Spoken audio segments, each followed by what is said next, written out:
Historians and archaeologists unanimously concur. Awakening in a medieval settlement would deliver the most visceral sensory overload any contemporary individual might endure. Those beloved period films and television series have misrepresented nearly every detail.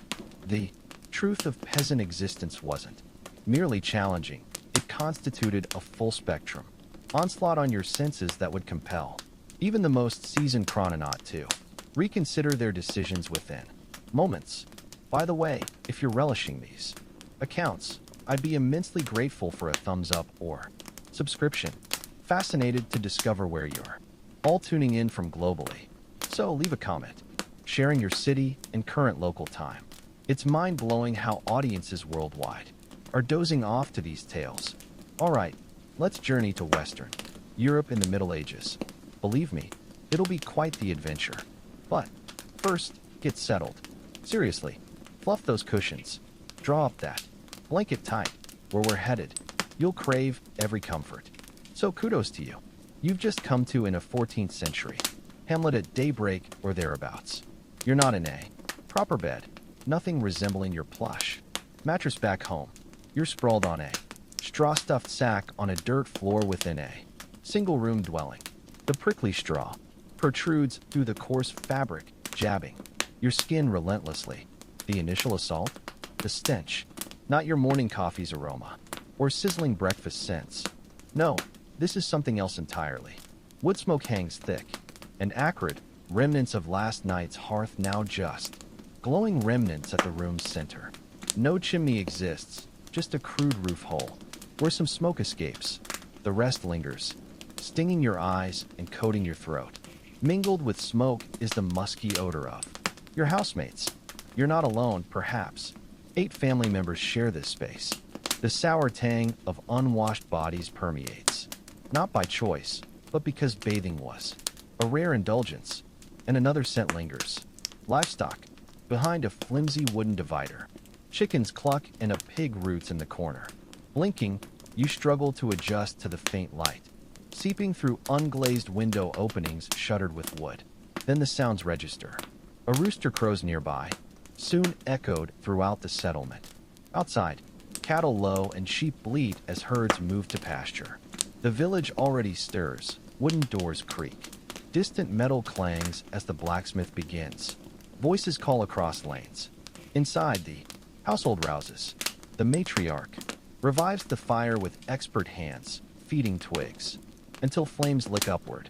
The patriarch stretches, his joints popping as he rises from the hard-packed earth. Children of varying ages rub sleep from their eyes, coughing through the haze. The day won't wait, grunts the man as he stands. John, fetch water. Mary, help your mother with the pottage. You realize something peculiar. These people didn't sleep straight through as you're accustomed. Medieval folk practiced what scholars term biphasic slumber, retiring at dusk for first sleep, then waking for nocturnal activities before second sleep till dawn. During this midnight interlude, they might pray, converse softly, tend livestock, or even socialize. The dwelling itself is humble but sturdy, walls constructed via wattle and daub, wooden lattices woven with twigs. The wattle, plastered with mud-clay straw mix. The daub, surprisingly insulating, though winter would still bite bitterly except near the central fire pit. You observe the housewife retrieve a dense, round loaf from a wooden chest. This isn't your fluffy white bread. It's heavy, dark, blended from rye and barley flour, called maslin bread. They didn't bake it themselves. Manorial law compelled using the Lord's oven for a fee. The eldest girl stirs a cauldron over the rekindled flames. Inside simmers pottage, the medieval peasant's staple, a thick porridge-like stew of seasonal vegetables, dried legumes, and occasional meat scraps for flavor. The same pot likely simmered for days, new ingredients added as needed. Beside the hearth sits a wooden pail of ale. Yes, ale, not water. Contaminated wells made ale. The safer hydration choice. This week brew, 1 to 2% alcohol. Provided both fluids and calories. Even children drank it daily. Time to break fast, declares the man, tearing the coarse bread into chunks. Each person receives a wooden bowl of steaming pottage and bread hunk. No cutlery exists beyond a shared knife and wooden spoons. Most eat with fingers, using bread to scoop stew. The meal is utilitarian but filling. It must sustain them. Through hours of backbreaking field work, they eat swiftly, with minimal chatter. Food is fuel here, not leisurely dining. Post-meal, you follow the father outside. The village unfolds before you, clusters of wattle and daub. Cottages around a central green, beyond which stretch endless fields. The morning air crackles with alien sensations. Livestock moving to pasture, the blacksmith's hammer. The mills creaking, if the village is fortunate. Women gather at the stream to launder clothes. Children collect kindling while men prepare for field work. The settlement lacks modern uniformity. Houses cluster organically around two focal points, a small wooden church, spiritual and social heart, and the manor house. Though absentee lords often resided elsewhere, your feet sink slightly into unpaved paths, just dirt tracks, worn smooth by generations, littered with straw, animal dung, and foraging poultry. Seasons dictate their condition. Dusty in summer, muddy in spring/fall, treacherous when frozen. Everywhere, the village awakens. A man leads oxen toward fields. The massive beasts plod patiently beside him. These oxen will pull wooden plows to till soil. A single acre might require a full day's exhausting labor. Women walk together toward the stream, laundry bundles balanced on hips. Children chase each other, miraculously energetic despite pre-dawn chores.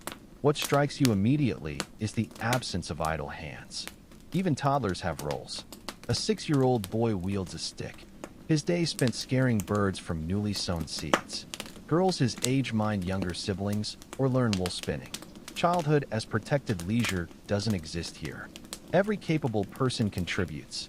Near one cottage, an elderly woman tends a small garden plot. The social hierarchy of this medieval community quickly becomes apparent as you observe daily interactions. Most peasants were serfs, not quite slaves, yet far from free.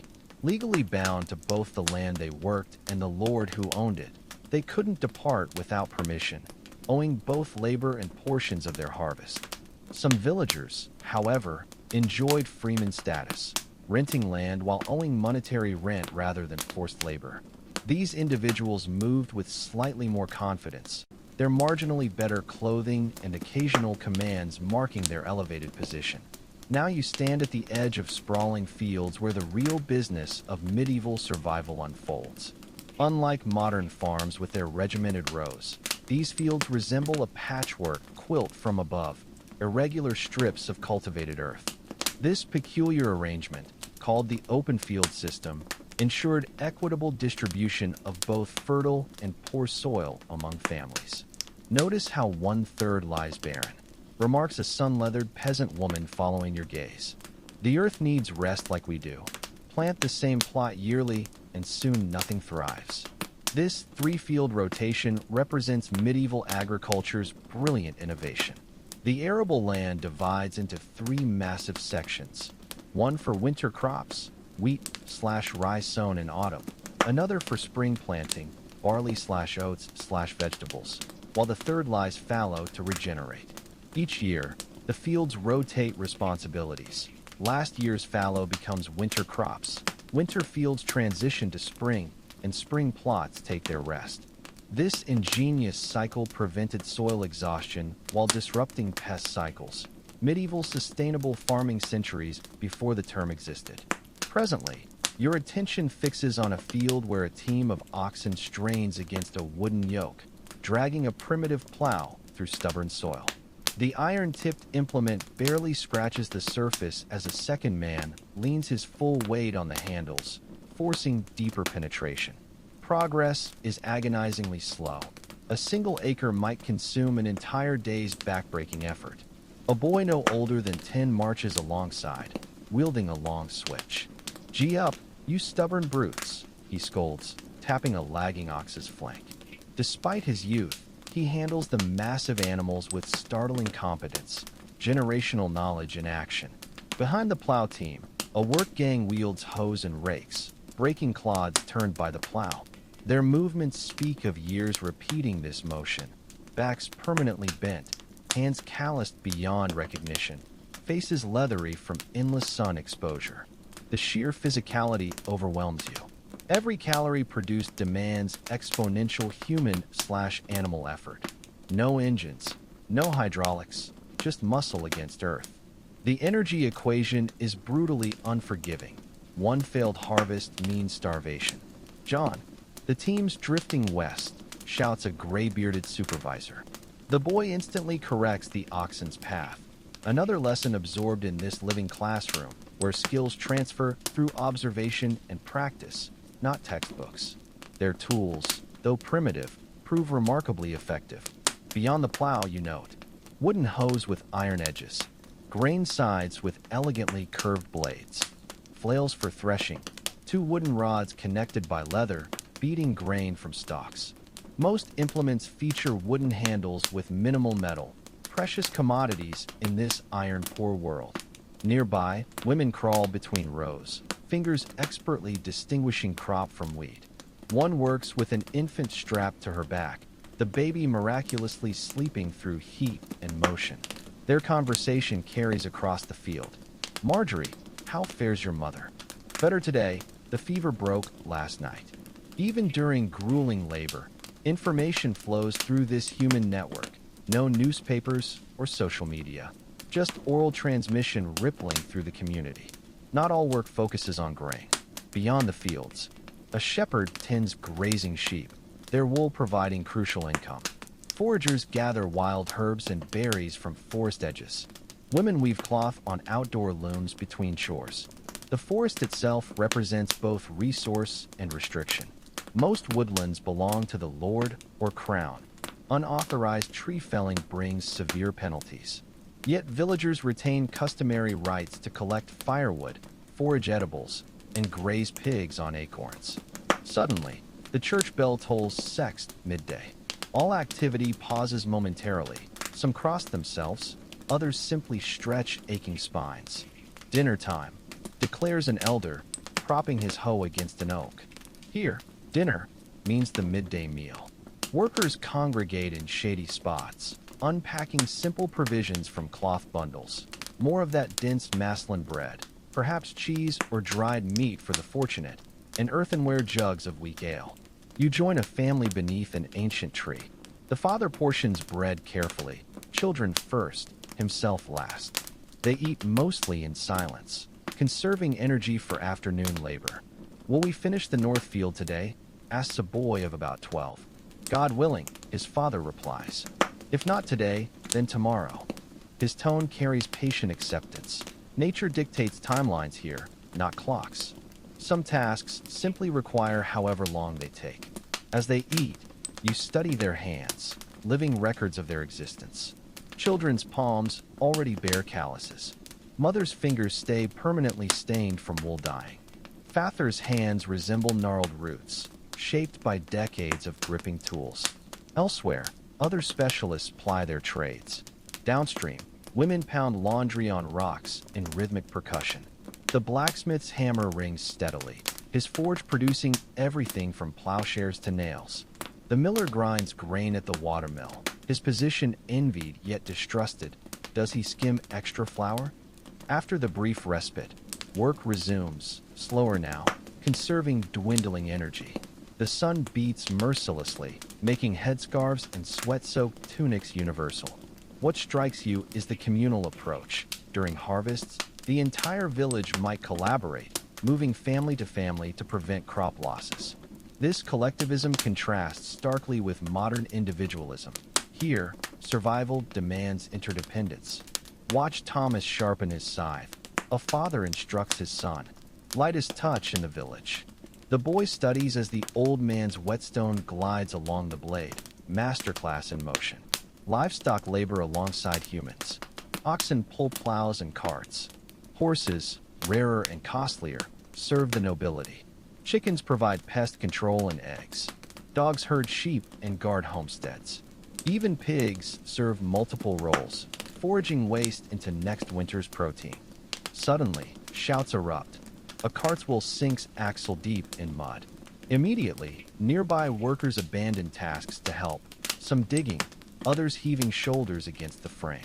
No payment expected, today's helper becomes tomorrow's helped. This moment encapsulates medieval life's fundamental truth: reciprocity governs all. Favors given today become obligations repaid tomorrow, an unspoken ledger maintained through generations. In such tight-knit communities, reputation meant survival. As afternoon wanes, varied rhythms emerge. A solitary sower walks methodically, scattering next season's seeds. A family builds branch-woven fences to protect seedlings. Two women weave cloth while exchanging village gossip. You notice something profound. No moment is truly idle. Even walking between tasks, hands stay busy. Spinning wool into yarn, whittling wood into utensils, mending tools with homemade cordage. Daylight is precious, especially in winter when darkness dominates. The technology, though primitive by modern standards, reveals remarkable ingenuity. Watermills harness streams for grain grinding. Windmills crown hills when water's scarce. Even simple drop spindles let women spin yarn while doing other tasks.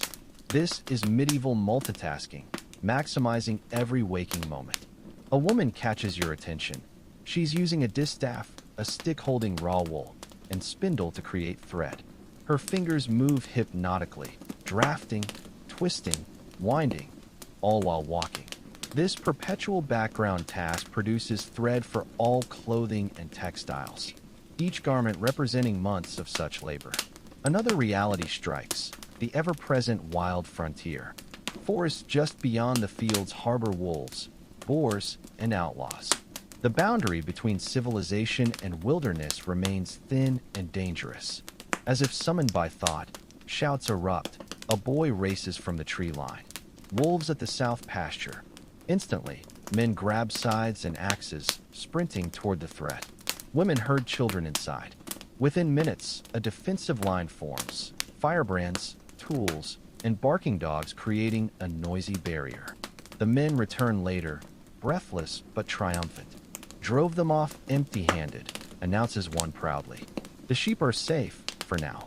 As golden afternoon light softens toward evening, workers straighten more frequently, gauging daylight remaining. In one field corner, exhausted children somehow find energy for tag, their laughter floating over the landscape like church bells, proving joy persists even in hardship.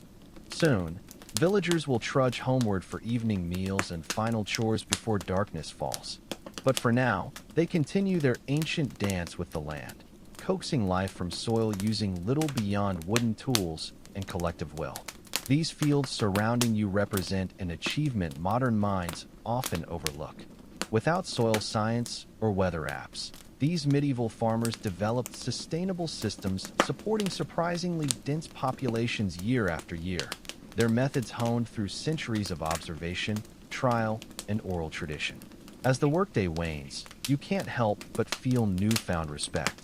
Their existence is harsher than ours in countless ways. Physically demanding, technologically limited, perpetually vulnerable. Yet there's also a profound connectedness to land, to community, to life's fundamental rhythms that many modern souls secretly envy. The church bell tolls nones mid-afternoon. Soon, it'll be time to return for evening tasks before nightfall. But standing here amid these resilient people, you glimpse something timeless, the unbroken chain of human perseverance against all odds. The lowering sun paints the village in golden hues as weary workers trudge back from the fields. Their movements speak volumes, shoulders slumped slightly forward, feet dragging through the dirt with the accumulated exhaustion of a day spent battling the earth itself. You follow their lead toward the cluster of wattle and daub cottages, each step sinking slightly into the well-trodden path that serves as the village's main artery.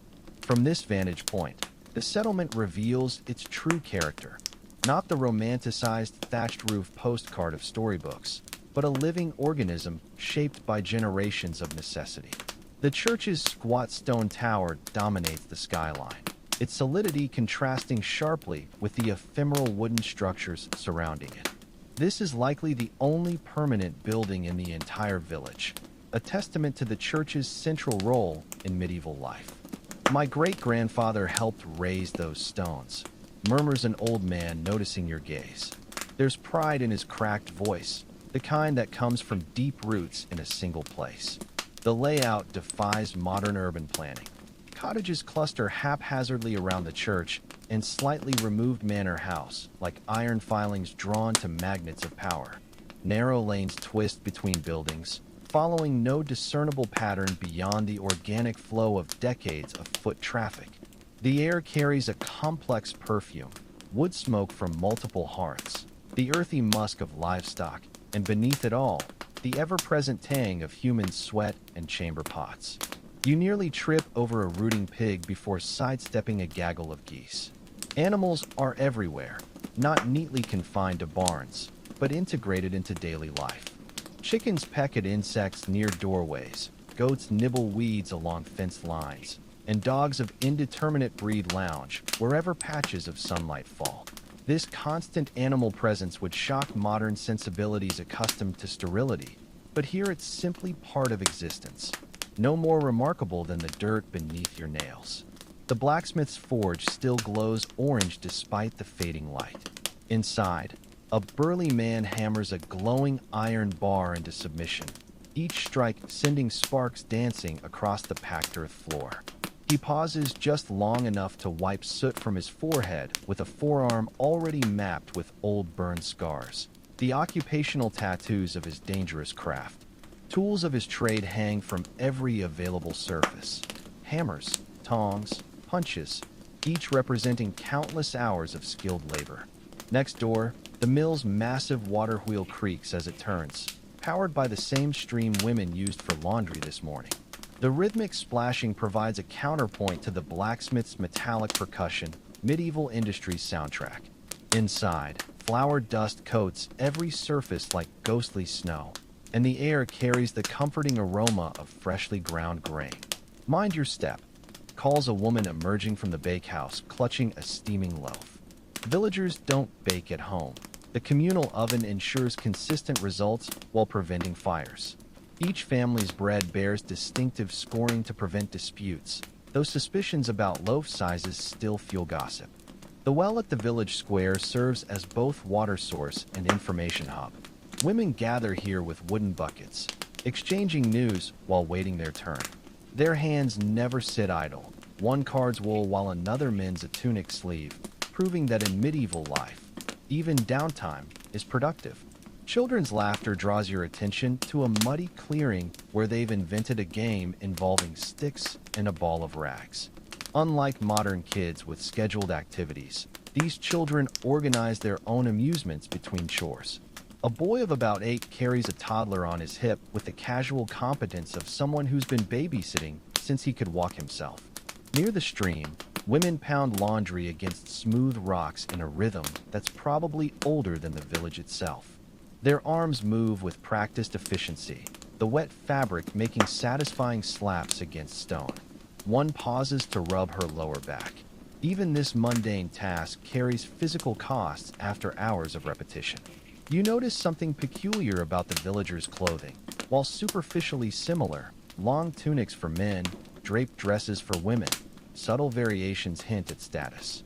The blacksmith's wife wears a slightly finer wool with decorative stitching, while the miller's daughter sports a ribbon that must have come from some distant market.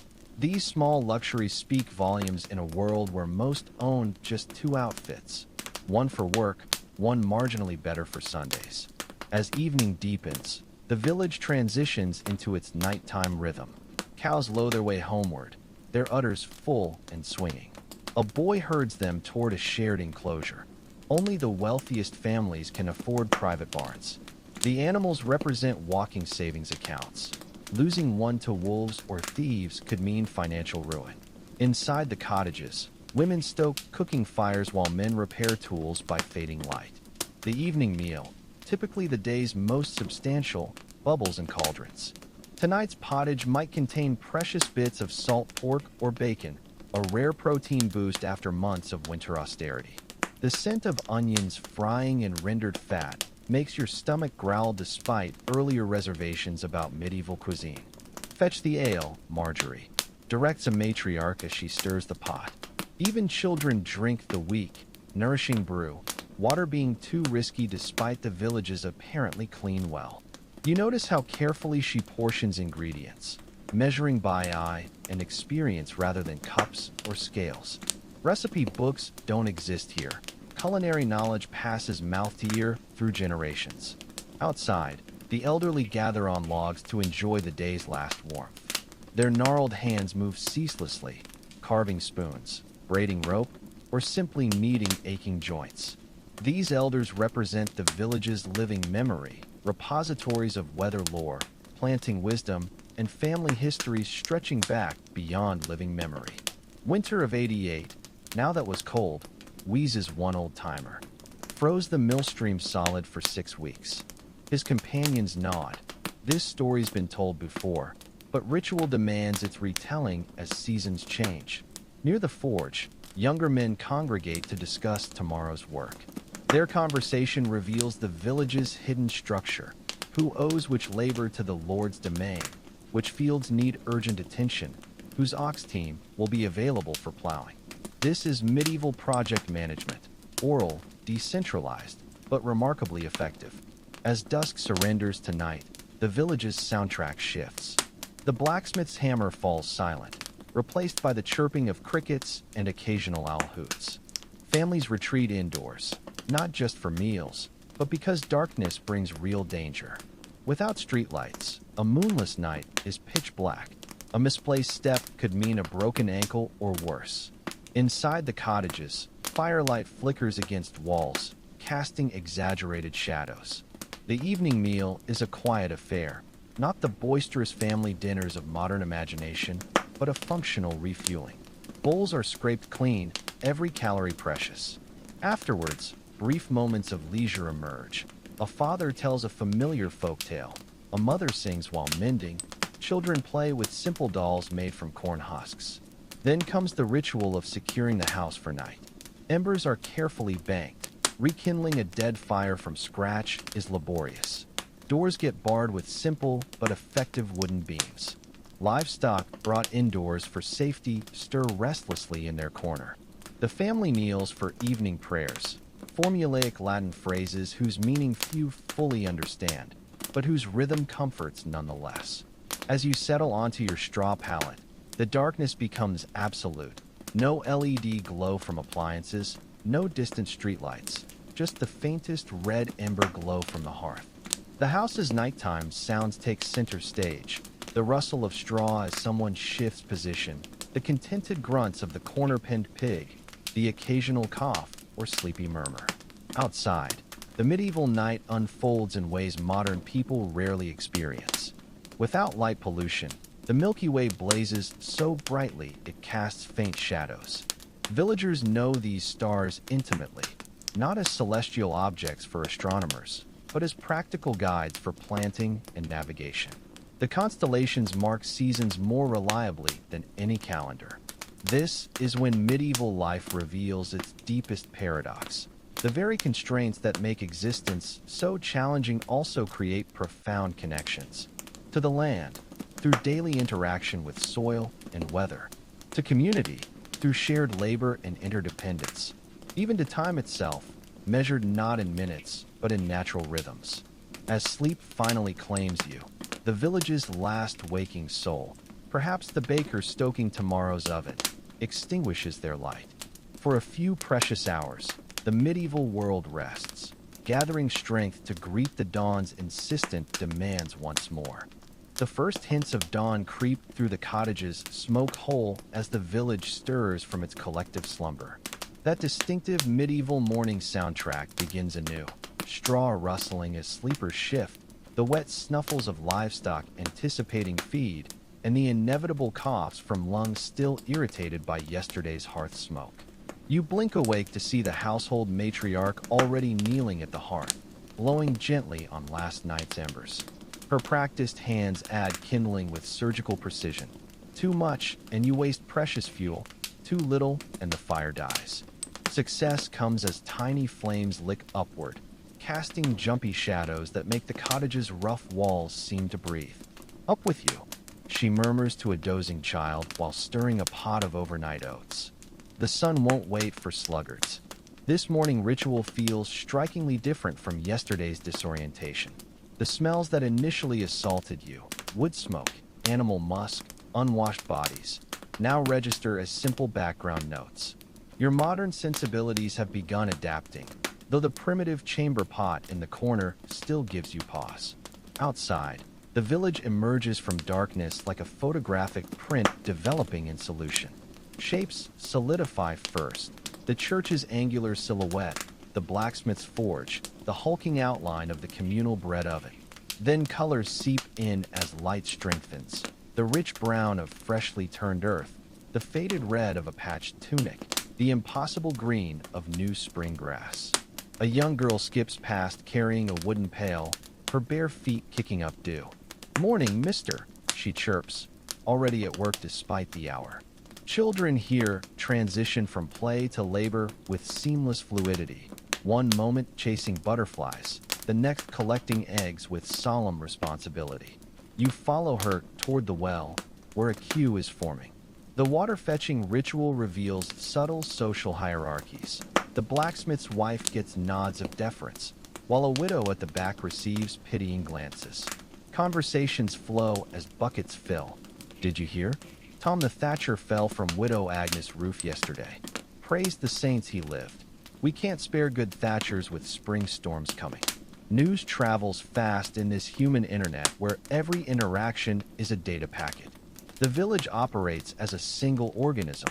When one part suffers, all feel it. Breakfast is a perfunctory affair. Yesterday's bread softened in ale, a handful of last autumn's wrinkled apples. The family eats standing up, chewing mechanically while mentally preparing for the day's labor. Only the youngest child seems truly awake, her eyes bright with morning energy that will inevitably flag by noon.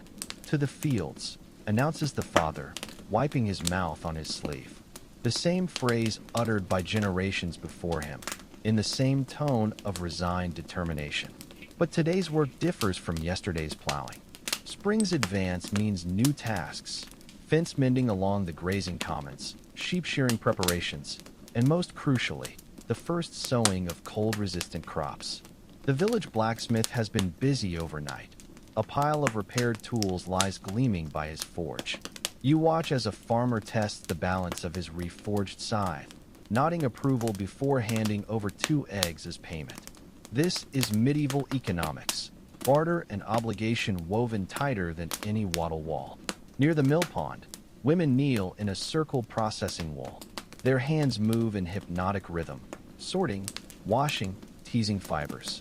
One demonstrates carding technique to a girl of perhaps 6, guiding small hands through the motions. "Like this, slow and even," she murmurs. Education here happens through osmosis. No classrooms, just life unfolding as the ultimate teacher. The fields tell a story of gradual change. Where yesterday showed only brown earth, today reveals the first brave spears of green. Winter wheat pushing through the soil like determined soldiers. Old men walk the rows, bending stiffly to inspect progress. Their experienced eyes miss nothing. A patch of blight here, animal tracks there, all cataloged for remediation. "Looks promising," grunts one, rubbing dirt between fingers like a sommelier testing soil quality. "If the rains hold off another week." His voice trails off, acknowledging the 1,000 variables that stand between sowing and harvest. Mid-morning brings a novelty. Traveling merchants arrive with a donkey cart piled high with wonders. The village erupts in excitement, children darting between legs to glimpse exotic treasures. Bolts of Flemish cloth brighter than any local dye can produce.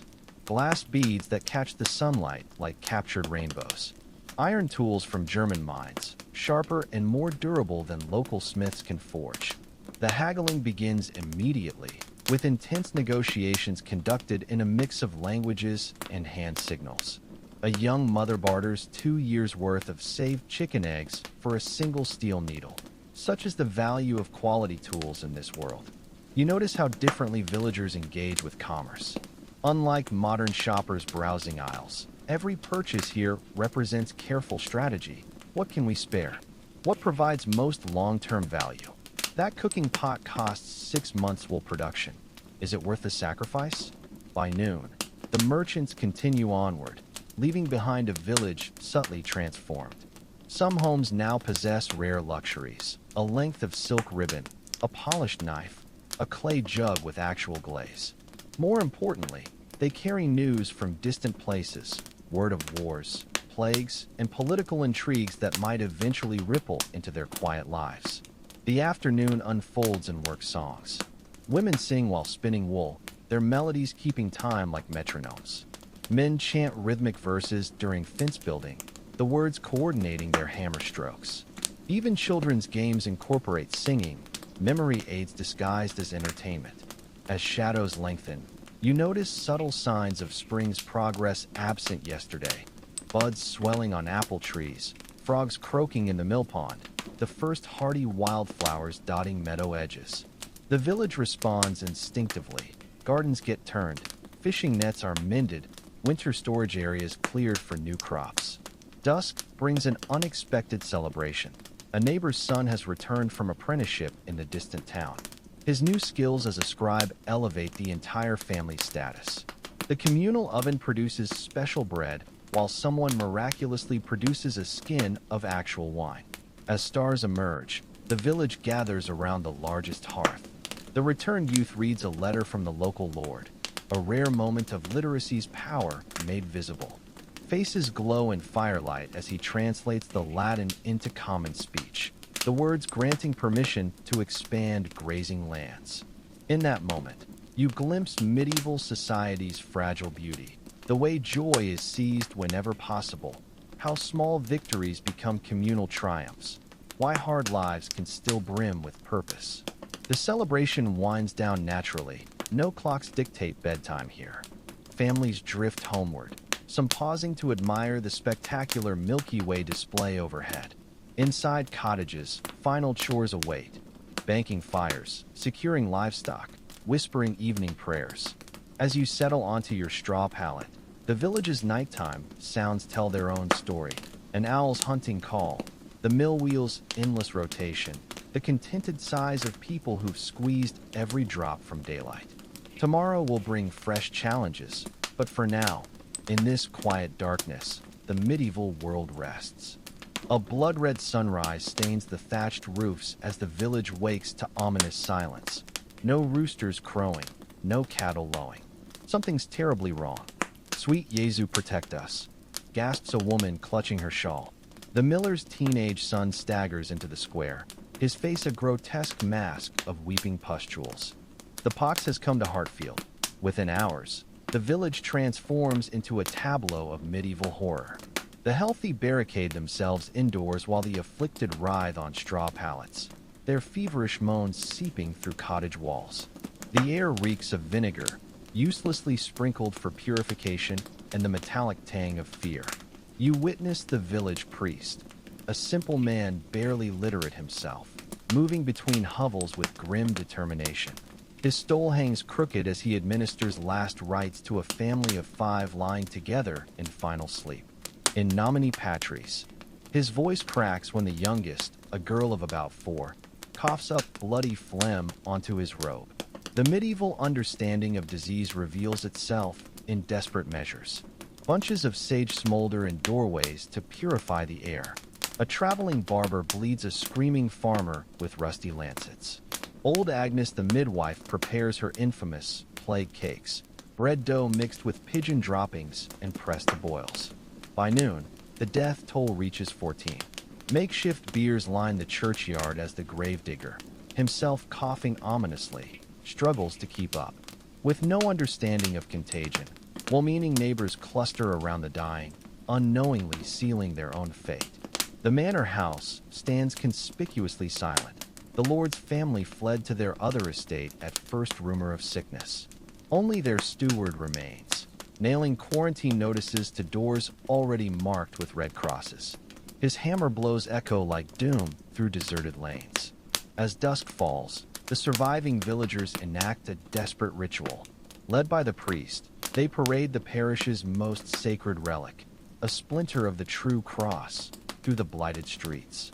The monstrance catches the dying light as voices chant the litany of saints, each name a plea hurled against the uncaring heavens. Sancta Maria, ora pro nobis. Saint Michael, ora pro nobis. Their faith is absolute, their medicine worse than useless. When the relic passes a cottage, a gaunt hand parts the window covering, a final glimpse of hope before the cloth falls back into place. That night, the village huddles in terror. No one dares light candles lest they attract death's notice. The only illumination comes from plague fires burning at crossroads, pungent mixtures of rosemary and sulfur meant to ward off miasmas. You crouch beside a family listening to their whispered debate. The father insists they stay to care for stricken neighbors. The mother, clutching a swaddled infant, argues for fleeing into the forest. Their 10-year-old son stares blankly at the wall, already orphaned in his heart. Suddenly, a thunderous knock shakes the door. The family freezes. Is it the steward coming to seal them in? A neighbor begging help? The grim reaper himself? When the father unbarred the door, the miller's wife collapses across the threshold, her bodice soaked with blood-tinged sweat. My babies, she rasps before convulsing on the packed earth floor. The mother makes her decision then. While her husband tends the dying woman, she bundles their children out the back, slipping into moonlit woods toward her cousin's distant village.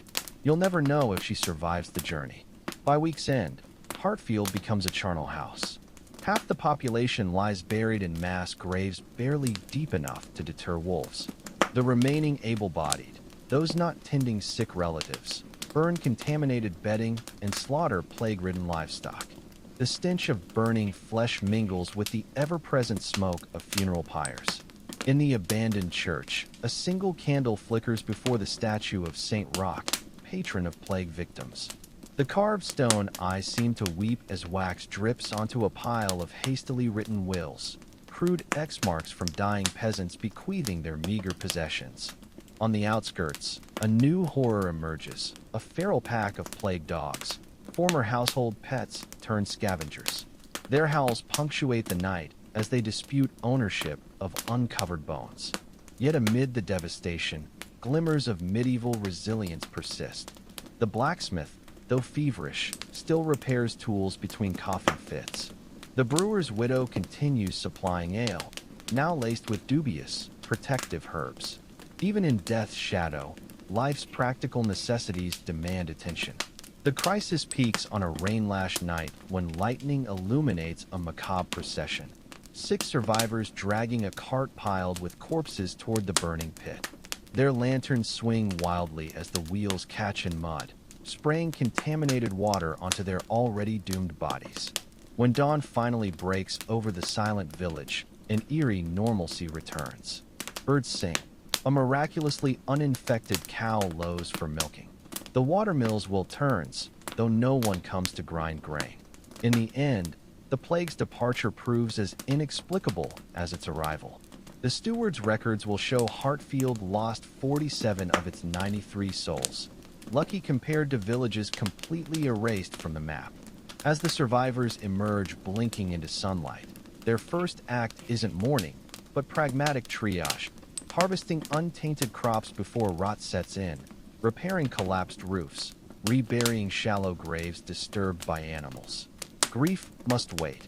Winter comes regardless of human sorrow. You watch the village priest, now gaunt from weeks of ministrations, kneel in the ravaged churchyard. His trembling hands scatter consecrated earth over the communal grave while reciting names from memory. When he reaches his own family members, his voice finally breaks. That night, the remaining villagers gather around the largest surviving hearth. No songs are sung, no stories told. They simply sit in shared exhaustion, passing a single cup of strong ale. Their eyes reflect flames and unspoken understanding. They are the lucky ones. When sleep finally claims them, the medieval night swallows Hartfield whole. Somewhere beyond the forest, other villages burn their dead. Somewhere in castles, lords calculate lost tax revenues. But here, in this broken but breathing community, life, against all odds, stubbornly persists. The first frost arrives like an uninvited tax collector, crusting the village's scarred earth with brittle white lace. Hartfield survivors move through their morning routines with mechanical precision, each breath puffing visible ghosts into air sharp enough to cut unprotected skin. You watch the blacksmith's apprentice, now the de facto smith since his master's death, struggle to kindle a proper forge fire with arthritic fingers. His once booming voice has been reduced to a phlegmy whisper by the plague's lingering damage. "Damn this cold," he rasps, blowing on embers that stubbornly refuse to catch. Winter in medieval Europe isn't the picturesque snowscape of holiday cards. It's a months-long siege where every stick of firewood, every handful of grain becomes precious currency. The villagers move through their tasks with grim determination, their threadbare layers no match for the biting wind that howls through every chink in the wattle and daub walls. At the well, women queue with chapped hands clutching buckets, their breath mingling in a collective cloud. The water level has dropped alarmingly. Ice already forms along the edges despite the morning sun. "Last winter was milder," mutters one, rubbing her swollen knuckles. The others nod, remembering frozen livestock and starvation that followed the 1381 freeze. Inside the cottages, a new rhythm emerges. Families huddle around central hearths, their days organized around conserving fuel. The once constant pottage pot now simmers only at mealtimes. Children sleep piled together like puppies for warmth, while adults take turns staying awake to tend fires through the long, dangerous nights. The season transforms work patterns completely. Women spin wool indoors, their distaffs never still. Men repair tools by firelight, carving replacement handles from carefully hoarded wood. Even the elderly contribute, gnarled fingers weaving baskets from reeds gathered during autumn's last days. "You'll want to grease that axe head," advises a toothless grandfather watching you examine a farming implement. He produces a precious lump of animal fat from his pouch. Iron's brittle as old bones in this cold. His warning proves prophetic when a farmer snaps his plowshare, trying to break frozen ground the next morning. Food becomes an obsession. The autumn harvest, already diminished by labor shortages from the plague, must now be rationed with military precision. Each morning, the village reeve measures out daily portions from the communal grain store. 2 cups of barley per adult, 1.5 for children over 5, a half cup for the very young and elderly. The miller's widow adds precious variety by distributing squirrel meat from her son's trapline. The bony rodents make thin stew, but their fat provides crucial calories. You notice villagers licking their bowls clean, then scraping them with crusts of bread to capture every trace of flavor. Midwinter brings the solstice, traditionally celebrated as Yule with feasting and drinking. This year's observance is subdued but no less vital. The remaining families pool their meager resources for a single communal meal, a pitiful feast by pre-plague standards, but a banquet compared to daily rations. A stringy rooster past its laying prime. Dried apples reconstituted in precious honey. The last of the autumn's cabbage, fermented into sauerkraut. A single wheel of hard cheese saved since summer. As twilight falls, the villagers gather in the church, its stone walls retaining faint warmth from afternoon sun. The priest leads a modified mass, omitting any mention of Saint Sebastian, too closely associated with plague arrows, in favor of Saint Lucy, bringer of light. After services, an unexpected miracle occurs. The traveling tinker, presumed dead after missing his autumn circuit, staggers into town with his mule-drawn cart. His wares are diminished, but his arrival sparks the first real joy Hartfield has known in months. "Thought you lot were all food for worms," he jokes, unpacking treasures. Iron nails, precious as silver now. A bolt of Flanders wool, frozen but salvageable. News from the wider world. The king has raised taxes again. The tinker stays 3 days, his presence temporarily reviving the village's spirit. Children cluster around his cart, marveling at his stories of distant cities. Women negotiate fiercely for sewing needles. Men quiz him about crop conditions in neighboring valleys. His departure leaves Hartfield quieter but slightly richer. The nails will repair critical tools. The wool will become winter cloaks. Most importantly, his visit confirms they aren't alone in surviving the plague year. Deep winter's cruelty peaks in January when the village well freezes solid. Now water must be hauled from the half-frozen stream. A dangerous trek that claims Old Man Watterson when he slips on ice and breaks his hip. His death is slow, painful, and entirely preventable with modern medicine. The cold also reveals medieval ingenuity. You watch families employ every survival trick. Sleeping with heated stones wrapped in rags. Burning tightly rolled hay logs to conserve wood. Sharing body heat through multi-family sleeping arrangements. Even livestock gets creative accommodations. Chickens roost indoors, a pregnant ewe shares the blacksmith's hearth, and the miller's prized mule beds down in the church nave despite the priest's protests. February brings the first thaw, and with it, new dangers. Melting snow floods low-lying cottages, forcing frantic bailing. Damp conditions breed coughs that rack already weakened bodies. The village midwife, herself recovering from illness, brews endless pots of horehound tea to ease congested lungs. Yet signs of renewal emerge. The days visibly lengthen. Buds swell on carefully pruned fruit trees. Most importantly, the winter grain sown last autumn sends up brave green shoots through lingering snow patches. On Candlemas, February 2nd, the village celebrates its survival with what remains of their Christmas candles. The flames are meager, tallow stretched with beeswax, but their light represents triumph over the darkest season. As winter finally loosens its grip, Hartfield takes stock. The plague took their loved ones. The cold took their reserves. But remarkably, the village itself endures, its surviving residents gaunt but determined, its fields dormant but fertile, its spirit battered but unbroken. The miller's son, now the closest thing Hartfield has to an educated person, sits by the thawing stream scratching calculations onto a wax tablet. If we plant the south field first, he murmurs, already planning for spring. Around him, the village stirs with renewed purpose, its people emerging from their winter hibernation like the land itself, worn, weathered, but undeniably alive. Spring arrives not with a fanfare, but with quiet persistence, a determined green shoot pushing through frost-hardened earth, the first tentative birdsong at dawn, the softening of morning air that no longer burns the lungs. Hartfield stirs from its winter dormancy like a bear emerging from hibernation, gaunt, wary, but undeniably alive.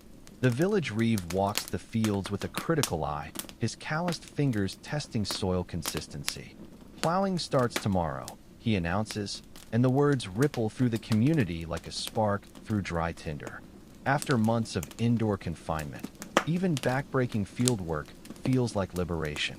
Preparations begin immediately.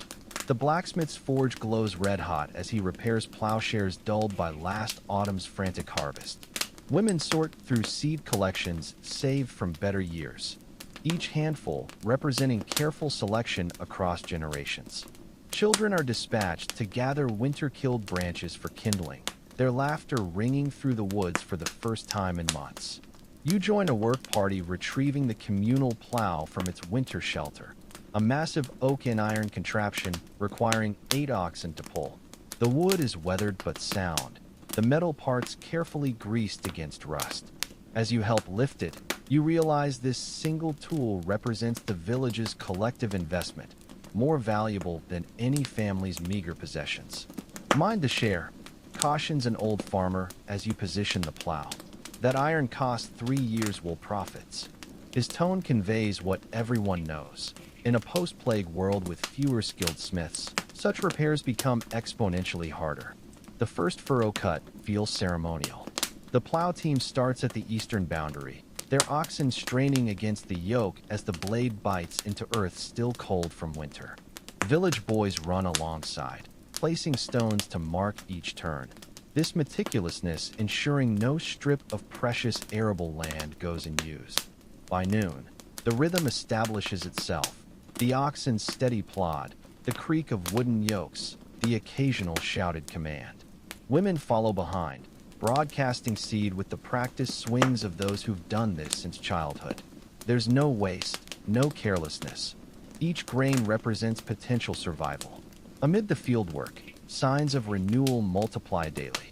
The cobbler's wife gives birth to a squalling boy, the village's first newborn since the plague. Willow branches along the stream burst into golden catkins. A pair of storks takes up residence on the church roof, their nest building watched with superstitious hope.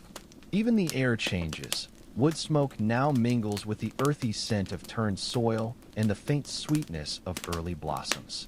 The mill pond, so recently frozen, teems with mating frogs whose evening chorus drowns out the last echoes of winter's silence.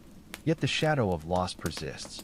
At the edge of newly plowed fields, fresh mounds mark where plague victims were buried. No one speaks of them directly, but you notice farmers leave the first handfuls of seed at these spots, a silent offering to both the dead and whatever forces govern fertility. The rhythm of spring work follows ancient patterns. Mornings are for plowing and planting, afternoons for repairing fences damaged by winter storms. As daylight lingers longer, evening tasks emerge, sheep shearing by twilight, tool maintenance by firelight, the endless mending of clothing worn thin by hardship. A minor crisis erupts when the village's last functioning plow breaks, the wooden frame cracking under strain. For a terrible day, work halts as men debate solutions. Then the carpenter's widow, a woman who'd watched her husband work for decades, steps forward with an idea. Using techniques remembered from observation, she directs the repair, soaking the broken timber in the mill pond to make it pliable, whittling oak pegs to reinforce the joint, binding everything with rawhide that will shrink tight as it dries. Her success earns nods of respect and subtly shifts Hartfield's dynamics. In this depopulated world, traditional gender roles begin blurring out of necessity. By May-Day, the village has transformed. Fields that lay fallow last year now ripple with young grain. The manor's orchards, neglected during the plague, explode in blossoms that promise autumn fruit. Even the livestock seem rejuvenated, their winter scraggly coats replaced by glossy new growth. The celebration is subdued compared to pre-plague times, but its joy runs deeper. Villagers dance around a maypole woven with the last of winter's evergreens and the first of spring's flowers, a symbolic marriage of survival and hope. The priest blesses the crops, his voice stronger now that he's regained some weight. As dusk falls, you notice couples slipping away into the hedgerows. After so much death, life insists on asserting itself. The miller's daughter giggles as a young farmer steals a kiss. Their parents pretend not to notice, remembering their own youth before years of hardship etched lines into their faces. Yet challenges remain. The Reeves accounting shows the village is still dangerously short of labor. Some fields go untended for lack of hands. An entire cottage stands empty, its thatch collapsing inward like a deflated lawn. "We'll manage," declares the blacksmith-turned-reeve at the spring council. His plan is pragmatic. Consolidate crops into the most fertile fields. Pay passing laborers with wool from the increased flock. Petition the Lord for a temporary tax reduction. It's not perfect, but it's workable, a testament to medieval resilience in the face of demographic catastrophe. As spring deepens towards summer, Hartfield finds its new normal. Children once deemed too young for serious work now tend flocks. Widows take on tasks traditionally reserved for men. Even the elderly contribute however they can.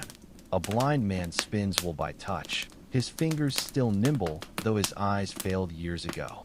The season's turning brings one final test, the first major storm. When black clouds gather ominously, the entire village mobilizes.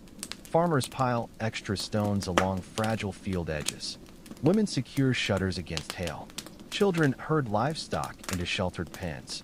The tempest hits with biblical fury, rain lashing sideways, thunder shaking the very ground. For hours, Hartfield huddles in darkness, listening to the thatch being torn from roofs. At dawn, the damage becomes clear. Several fields are flattened. The mill's water wheel has sustained damage, but miraculously, no lives are lost. As villagers survey the wreckage, something remarkable happens. They begin laughing. It starts with the miller's boy, who slips in the mud and lands spectacularly on his backside. Soon everyone is howling, releasing months of pent-up tension. The storm becomes not just a disaster, but proof they can endure whatever comes next. By late spring, Hartfield stands transformed. The crops recover from the storm's beating. Repairs are made. The empty cottage gets new tenants, a young couple from a neighboring village drawn by Hartfield's reputation for resilience. As you walk the fields at twilight, fireflies blinking around your feet, the village seems suspended between memory and hope. The scars of plague and winter remain visible, but so too does the stubborn persistence of life. The first poppies bloom red amid the grain, nature's memorial to the dead and celebration of the living. Midsummer's heat drapes over Hartfield like a woolen blanket, pressing down until even the flies grow lethargic. The once vibrant spring greens have hardened into summer's tougher hues, golden wheat fields rippling under the white-hot sky, dusty lanes where children draw patterns with sticks, the millpond's surface thick with pollen and algae. The harvest begins at dawn on St. Swithin's Day, when the reeve declares the grain ready. Scythes flash in the early light as men move through the fields in staggered lines, their rhythmic motions perfected over lifetimes. Women follow behind, gathering cut stalks into sheaves with hands already bleeding from the rough straw. Even the children work, their small fingers adept at gleaning every stray kernel. You join the procession, learning quickly how medieval harvest differs from modern farming. No gloves mean blisters form within hours. The constant crouching sends spasms through untrained muscles. Thirst becomes a living thing, clawing at your throat between ale breaks. By midday, the true scale of their labor becomes apparent. Without combines or tractors, each acre requires dozens of man-hours. The plague's demographic toll shows starkly. Where once 20 scythes would advance through these fields, now 10 struggle to keep pace. "Faster, you laggards," shouts the reeve, his face dripping with sweat. Storm clouds gather west. All eyes flick nervously to the horizon where thunderheads indeed mass. A summer downpour could ruin cut grain, undoing months of work and hours. The village responds with desperate intensity. Children too young for scythes carry water skins to the workers. Elderly women bind sheaves in the field rather than waiting for transport. Even the priest rolls up his sleeves, his normally pale skin reddening instantly under the July sun. As afternoon wanes, so too does the worker's strength. Men pause more frequently to wipe brows on already sodden sleeves. The line of cut grain grows ragged as fatigue sets in. Then disaster. Young Tom the Thatcher collapses mid-swing, his face an alarming shade of beet red. Sunstroke, diagnoses the midwife, dragging him into the meager shade of a hedgerow. She barks orders with battlefield authority. Strip his tunic. Fetch cool water from the spring. Someone wave branches over him. The crisis halts harvest briefly. Workers cluster around, passing a single water skin while the midwife pours precious spring water over Tom's pulse points. His eyelids flutter, a good sign. Back to work, orders the reeve reluctantly. We'll lose the north field otherwise. The moral calculus is brutal but clear. One life versus the village's winter bread. Miraculously, the storm skirts Hartfield, its cooling breeze a reprieve rather than catastrophe. By twilight, the last sheaf is cut and stacked in stooks, careful teepee shapes allowing air circulation to prevent mold. Exhausted workers trudge home, their scythes now shouldered like rifles after battle. That evening, the village celebrates its first harvest supper, a feast by post-plague standards.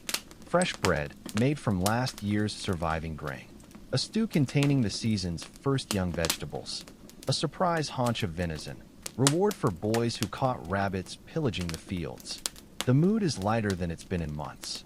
Someone produces a battered fiddle, its strings frayed but serviceable. Feet tap, then bodies sway, until even the most exhausted find energy for a dance or two. Yet beneath the celebration runs an undercurrent of anxiety. The reeve's accounting reveals the harsh truth. This harvest, though successful, won't replace pre-plague stores. Calculations are made in hushed tones. If we mill 2 parts barley to 1 part wheat, The south field yielded 20 sheaves less than last year. Old widow Martha can share her apple harvest if we repair her press. The next morning brings the threshing, separating grain from straw. The process is brutally physical. Workers spread cut stalks on a circular threshing floor and beat them with flails, two wooden rods connected by leather.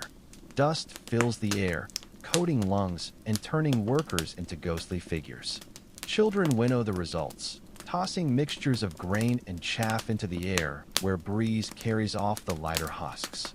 It's skilled work. Tossed too hard and good grain is lost. Too gently and impurities remain. Their coughing fits attest to the dust's toll. By week's end, the grain is stored in raised granaries, safe from rodents and damp. The straw isn't wasted either. It will thatch roofs, feed livestock, and pad winter bedding. Every component finds purpose in this zero-waste economy. As August bakes the land, attention turns to secondary crops.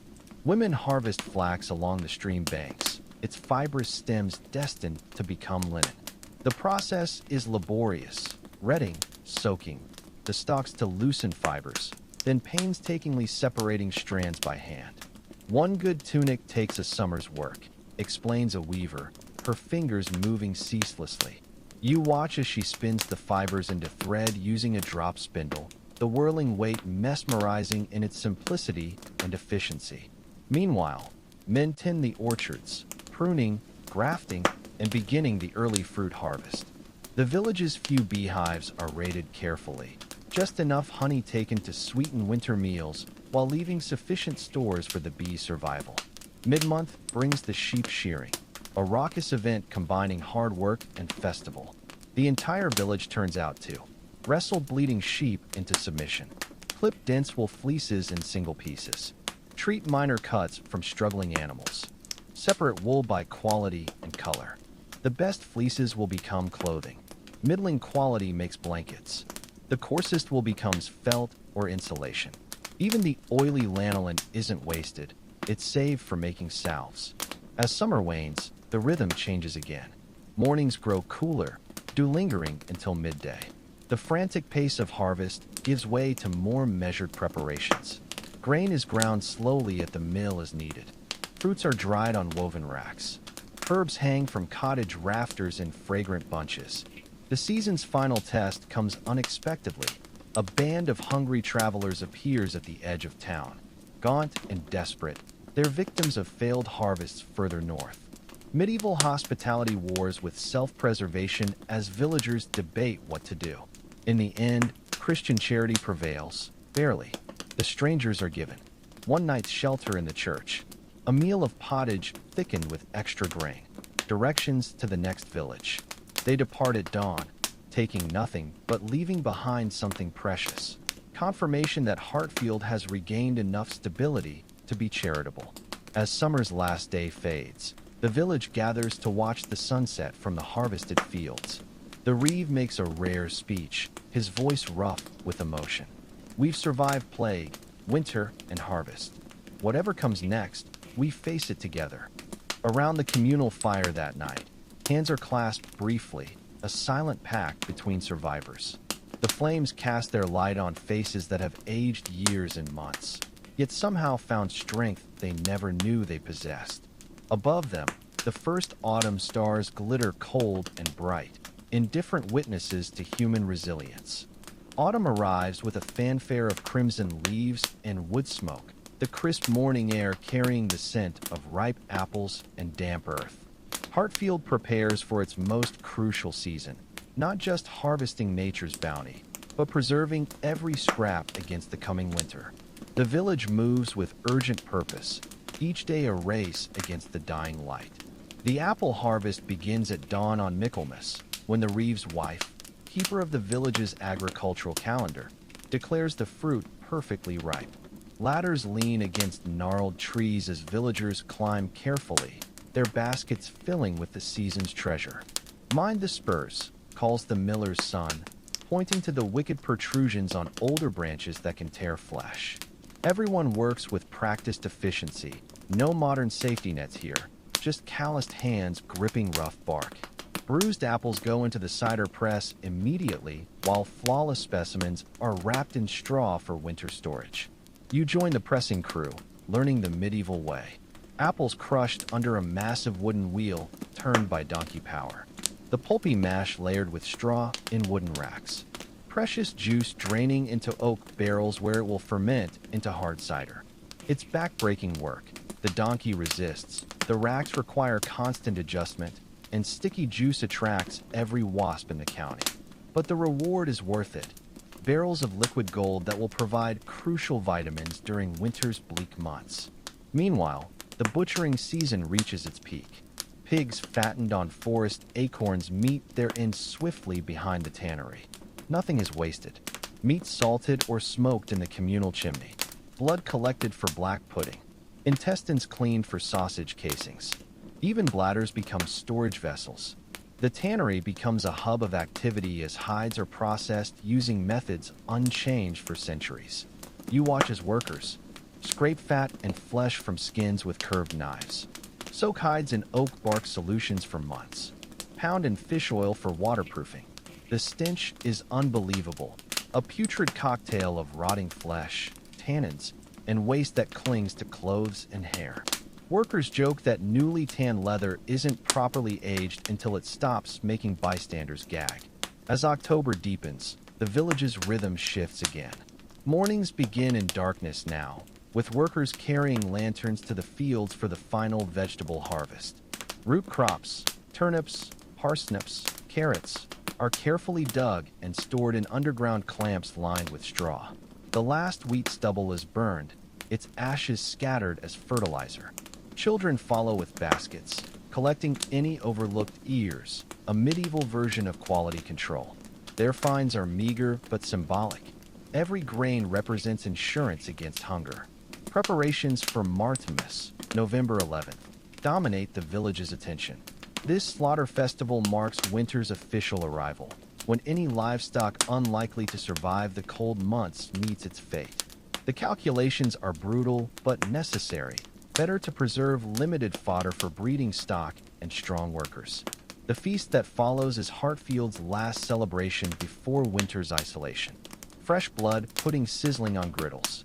Roast pork with crackling that snaps like twigs. Mugs of fresh cider still sweet with residual sugar. As revelers eat, the village's boundaries blur. Master serves apprentice. Parents carry sleeping children home. Even the normally aloof priest shares bawdy jokes with the blacksmith. With first frost, life contracts inward. Days are spent preserving summer's bounty. Herbs hung to dry near smoky hearths. Fish packed in barrels with alternating salt layers. Cheese wheels sealed with beeswax. The communal oven works overtime, transforming the season's final flour into hardtack biscuits that will last until spring. Women take turns minding the fire, their hands never idle, mending, spinning, or knitting as they wait.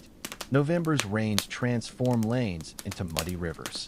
The mill pond overflows its banks, forcing frantic work to reinforce the dam. Villagers move like shadowy figures through constant drizzle, their wool cloaks growing heavier with each downpour. Indoors, winter's routines take hold.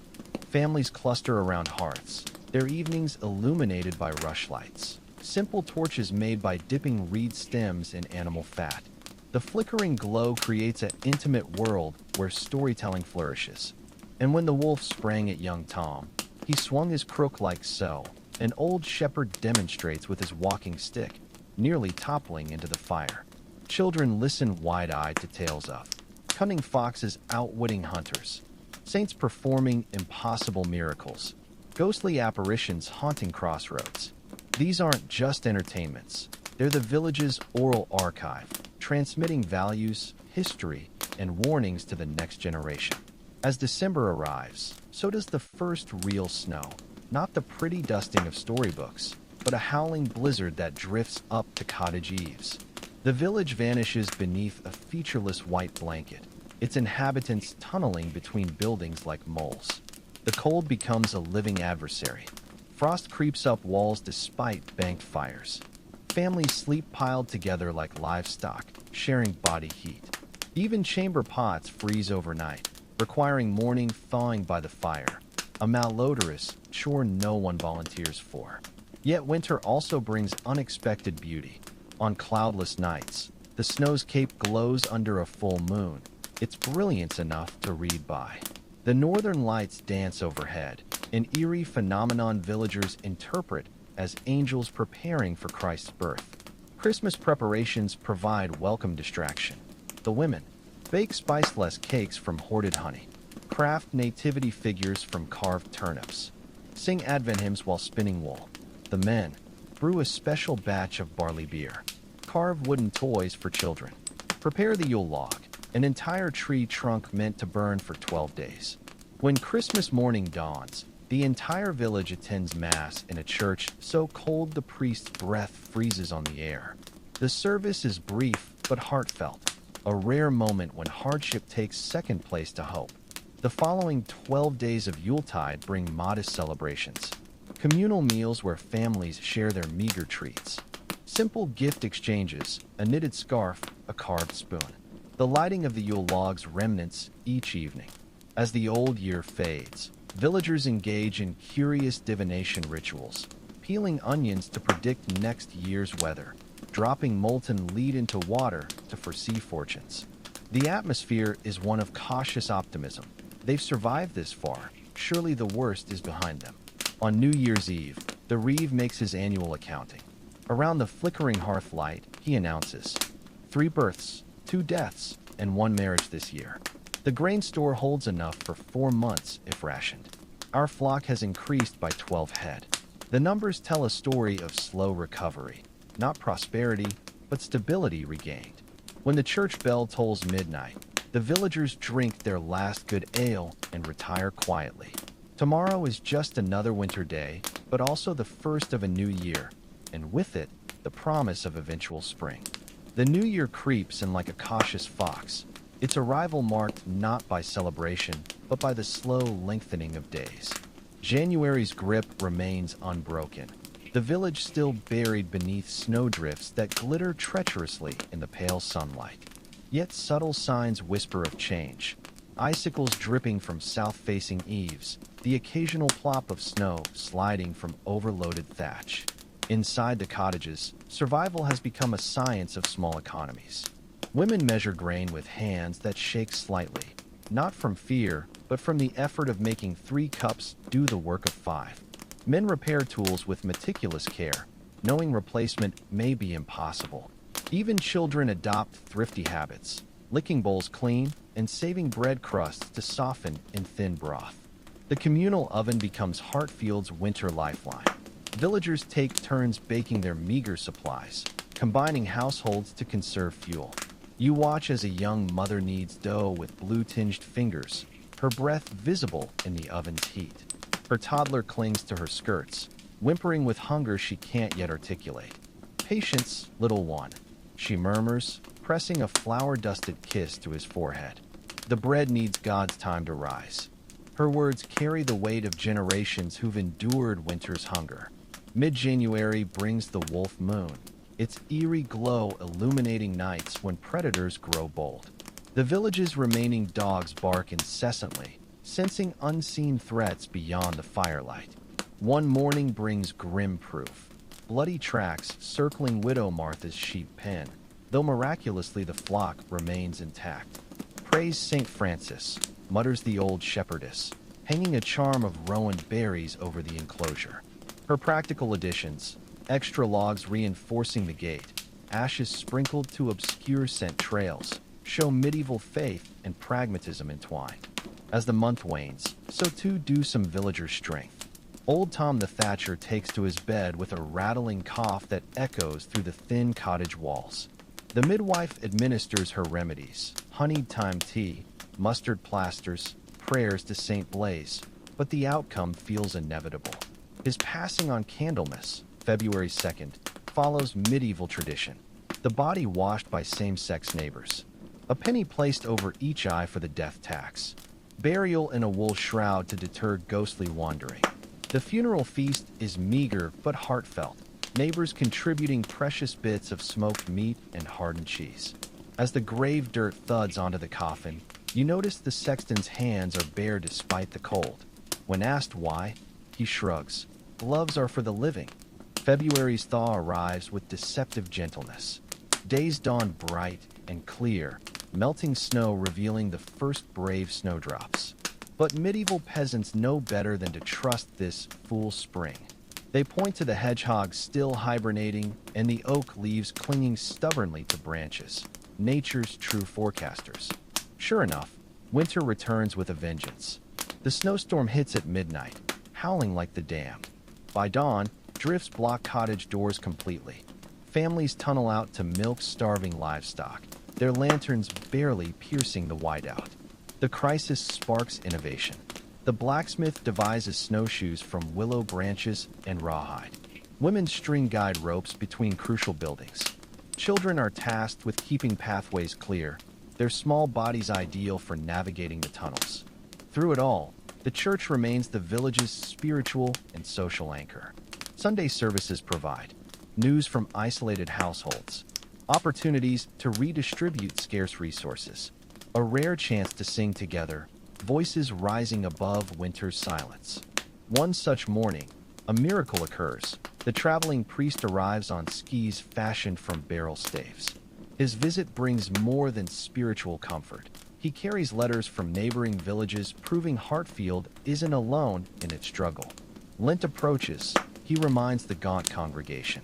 Prepare your hearts as you prepare your fields. His words acknowledge the coming season's dual nature, both penitential and hopeful. March arrives like a starving lion. The granary's levels grow alarmingly low, forcing stricter rationing. The Reeve institutes a system. Workers doing heavy labor receive extra portions. The elderly and ill get priority for fresh greens. Children's portions are protected at all costs. The village's resilience is tested when the miller discovers grain theft. The culprit, a desperate father of 5, is dealt with surprisingly leniently. After a public scolding, the Reeve quietly arranges extra work for him to earn what he took. Hunger makes fools of us all, the Reeve tells you later. His mercy reflects hard-learned wisdom. In a community this small, every pair of hands matters. As the month progresses, signs of renewal multiply. Geese return to the mill pond, their raucous honks shattering winter's quiet. Pregnant ewes begin showing, promising spring lambs. The first courageous crocuses push through frozen ground. Preparations for spring planting begin in earnest. Men sort seed grain by lantern light, discarding any showing mold. Women soak flax fibers to soften them for spinning. Even the children contribute, collecting dung for fertilizer and shaping mud bricks to repair cottage walls. The winter's final test comes unexpectedly, an early lambing during a sleet storm. The entire village mobilizes. Women boil water and tear clean rags. Men build a windbreak around the sheep pen. Children run messages between cottages. The midwife presides like a battlefield surgeon, her hands moving surely despite the cold. When a ewe falters during birth, she doesn't hesitate, reaching in to reposition the lamb, her arms slick with blood and amniotic fluid. By dawn, 3 healthy lambs stand wobbling on new legs. Their bleats the sweetest music Hartfield's heard in months. The exhausted midwife accepts a mug of heated ale, her face glowing with triumph. Spring always wins, she murmurs before collapsing into sleep. As March ends, the village takes stock. The winter's toll is written on bodies, faces leaner, clothes looser, but spirits unbroken. The communal grain store holds just enough for 3 more weeks, a calculated risk that spring planting will proceed on schedule.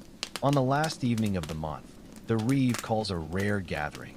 By the light of a bonfire fed by winter's debris, he announces, "Plowing begins tomorrow." The words ripple through the crowd like an electric current. Children cheer, women clasp hands, men exchange determined nods. Around them, the first frogs of spring begin their evening chorus, nature's affirmation that the wheel has indeed turned. As you walk back to your cottage beneath a sky brilliant with stars, the village seems to hum with quiet energy. Doors stand slightly ajar to air out winter's staleness. The scent of fresh baked bread mingles with the earthy promise of thawing soil. Somewhere, a young couple whispers and giggles in the shadows, life insistently continuing. Hartfield stands on the threshold of renewal, its people weathered but wiser, its fields dormant but fertile, its future uncertain but undeniably ahead. The medieval village has endured,